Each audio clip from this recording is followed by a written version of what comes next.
আসসালামু আলাইকুম। আজ ভিডিওটি বানানোর একটি উদ্দেশ্য, সেটা হলো সবারকে সতর্ক করা। সেটা হলো আমরা যারা কুকুর অথবা প্রাণ পুষি, আমরা একটু সতর্ক হই। আমাদের এই পোষা প্রাণীগুলোর মানে রোগ হয়ে থাকে, সাধারণত সর্দি, জ্বর, ঠান্ডা লেগে থাকে। তাহলে আমরা ঠান্ডা হলে কী করি? এদেরকে প্যারাসিটামল অথবা নাপা খাইয়ে থাকি।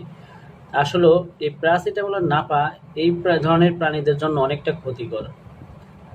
এই প্যারাসিটামল আর নাপা আমাদের এই পোষা প্রাণী বিড়াল অথবা কুকুরের শরীরে যে রক্তের হিমোগ্লোবিনের মাত্রা কমিয়ে দেয়, ফলে এই প্রাণীটিকে মৃত্যুর মুখে ঢেলে দেয়। আমরা যারা একটুতে অসুস্থ হয়ে গেলে আমাদের বিড়াল, আমরা যারা এই নাপা বা প্যারাসিটামল খাওয়াই, তারা যেন এই ওষুধ থেকে বিরত থাকি আমাদের প্রাণীদেরকে সেবন করানোর ক্ষেত্রে। এই বিষয়টি সবাই অবশ্যই সতর্ক থাকবেন, সবাই অবশ্যই খেয়াল রাখবেন, নচেত আপনার ভালোবাসার প্রাণীটিকে আপনি হারিয়ে ফেলবেন।